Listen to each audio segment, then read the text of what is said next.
the less you apologize for your French, the more self-assurance you'll have in your voice and in your body language, and this will turn into confidence.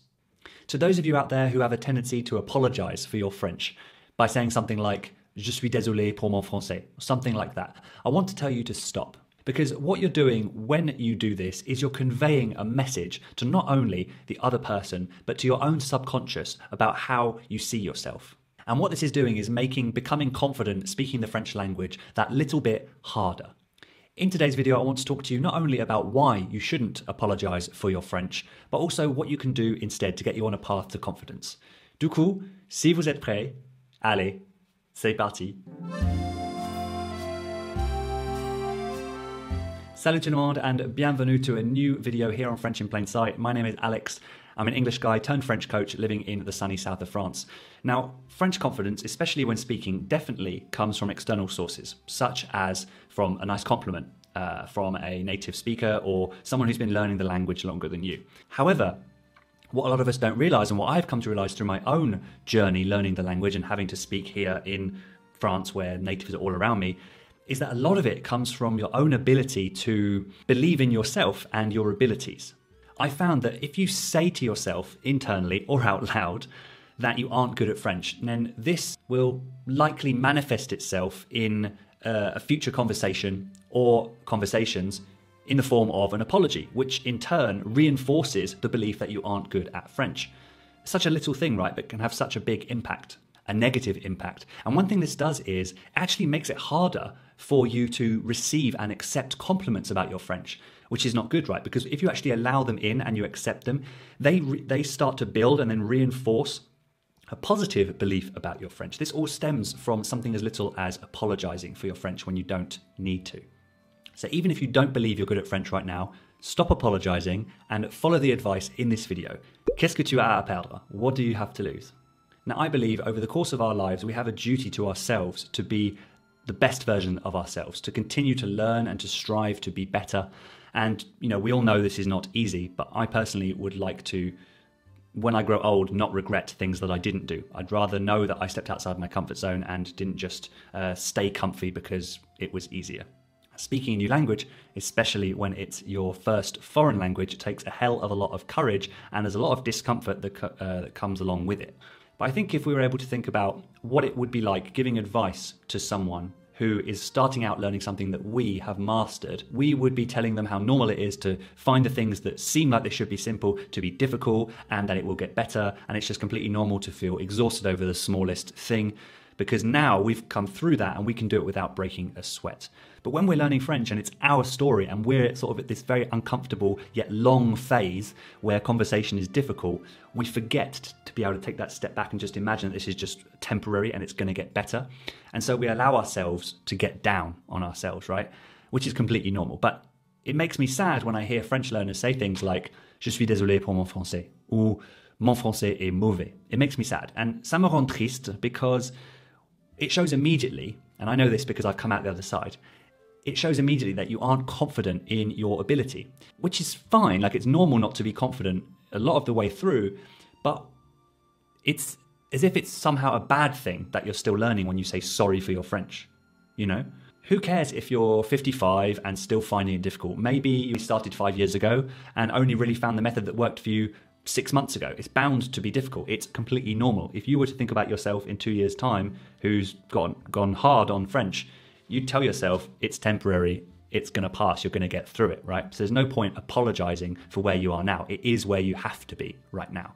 And remember this, it's neither good or bad to be the level you are at right now.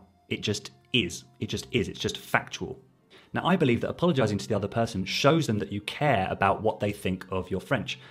But think about that for a second. Why do you care?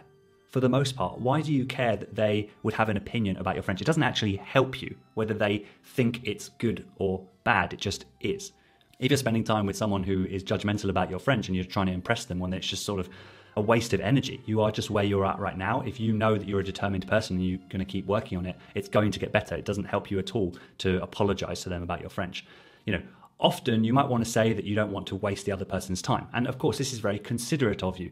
However, you can be conscious of that without putting yourself down at the same time. And I think this is really key. By apologizing, it's like you're saying that you are accepting you're inferior to them in some way.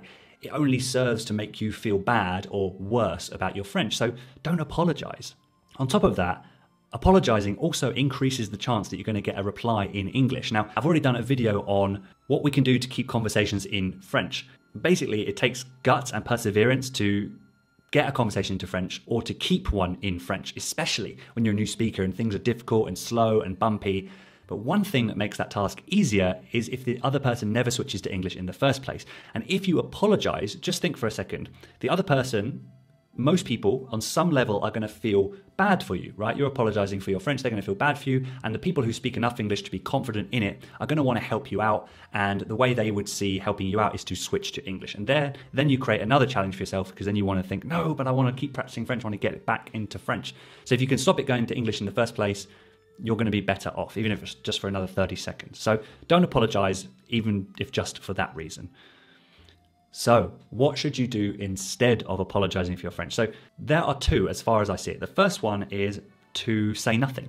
You don't need to replace it with something else. Just stop apologizing. Yes, if a conversation is bumpy and uncomfortable, like I say, it's just your French at the moment. You don't need to apologize for it. It went the way it went. And you're only saying sorry just to sort of add some etiquette or politeness to the conversation, but it's really not necessary. It's up to the other person how they react to the exchange, and depending on if it's informal or formal with a new person or someone that you know roughly, it's up to them how they react. And if they're any sort of decent person, they know that you're learning. That's pretty obvious, and they're not going to be mean to you about it. So you don't need to apologize to them about it. So when that thought comes up time and again, train yourself to recognize that it's coming and just stop. Just don't say anything. It's this uncomfortable but unfortunately very necessary phase of the process, is just getting comfortable with being uncomfortable and accepting that this other person is going to see a version of yourself which isn't your true personality because you are unable currently to convey your full personality, but it will come. It will come. And apologizing is only holding back that version from blossoming later. The second thing you can do if you don't manage to just say nothing is you can replace the apology with something more neutral. So although simply having the interaction, as uncomfortable as it might be for you, and ending it without saying sorry for your French wouldn't shock the other person in the slightest. And I want to hammer that home. Like in that moment where you feel uncomfortable, we're sort of thinking like, oh, I've got to apologize because this is awkward and it's because of my French. This is just a new version of yourself in a new world, in a new chapter, and this is part of it. So it wouldn't shock the other person in the slightest. They're not thinking, oh, I want him to apologize because he's speaking crap French. No, they're not thinking about that at all.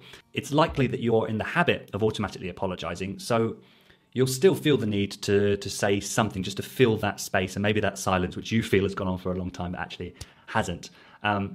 So therefore, if you're not able to just say nothing, say something along the lines of the following. Now, I prefer to thank the person for their patience or their understanding in some way, depending on when in the interaction it occurs. For example, at the start of an interaction, I would say something like, Bonjour, j'aimerais vous ou te dire, depending on the formality or informality, j'aimerais vous ou te dire que j'apprends encore le français, donc merci beaucoup de votre patience ou de ta patience.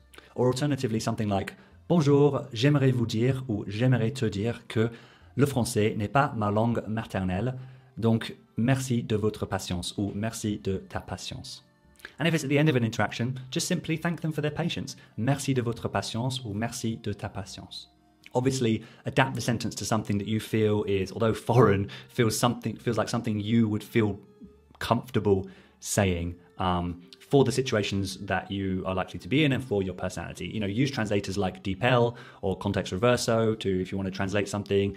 They're quite long phrases that I've given you, but if you say it over and over and over and over again and then test it in the field over and over and over again and don't change it until it's really just sliding off the tongue, then it will start to feel more natural and it will replace that urge to apologize. And what this does is it will feed a new sort of virtuous cycle in your head. You'll tell them thank you for their patience. You'll accept that it was a bit bumpy, but it was okay. They will feel good because you've complimented them about their patience.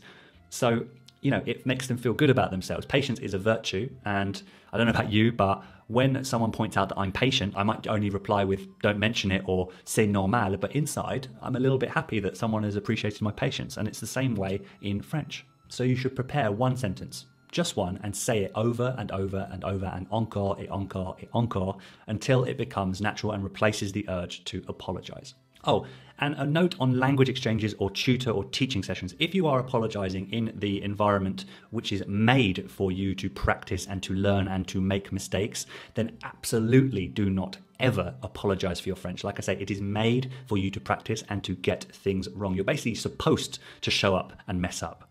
If you must apologize for the consequences of something that your limited French has caused, right? That makes sense. On the rare occasion that your French has caused a misunderstanding which has led to the loss of someone's time, such as in a supermarket, for example, and the member of staff takes you to the savon instead of le liquide vaisselle because you asked for savon thinking soap, but you didn't know a more specific word. You know, that's no big deal. You could say, oh, sorry about the mistake. You say, désolé, je voulais dire pour la vaisselle, pour les assiettes, et des choses comme ça. And it's fine, right? You learn from that. You learn a new word that day, and you haven't really wasted the person's time too much.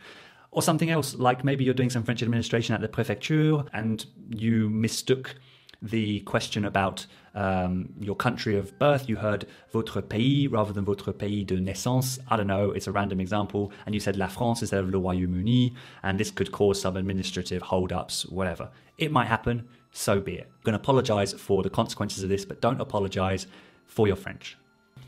Now, sometimes, especially in situations like those in French administration, you will get people who are moody or frustrated before you even talk to them, but maybe even during and after you talk to them as a learner. That stuff is tough to do in French, but you need to get it right. But you tried your best. You were polite above all. And whether it was 30 seconds or 5 minutes or 1 hour, you know, you've done your best, and you know that from that will have helped you get the next one right, or you're going to be even better in the next experience that you have like that. It's an unfortunate consequence that the other person feels frustrated, right? But that is on them.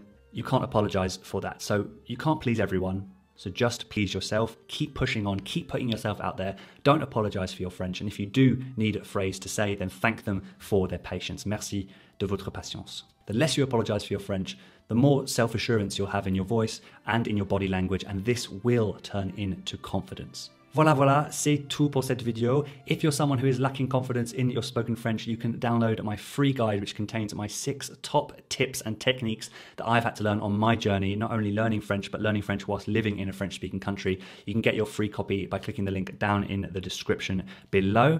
If you like this type of motivational video, this sort of coaching / psychology video, do let me know down in the comments. It really helps me to know what sort of content you like the most on my channel, so I can keep making more for you guys. But until next time, merci beaucoup de m'avoir rejoint aujourd'hui. Thank you so much to my Patreons and supporters here on YouTube. There's a link down in the description if you want to support me once a month with a small donation. But yes, until next time, merci beaucoup d'avoir regardé. Keep on improving by keep putting yourself out there. Remember, it's all about progrès, pas perfection. And I will see you in the next one. Au revoir.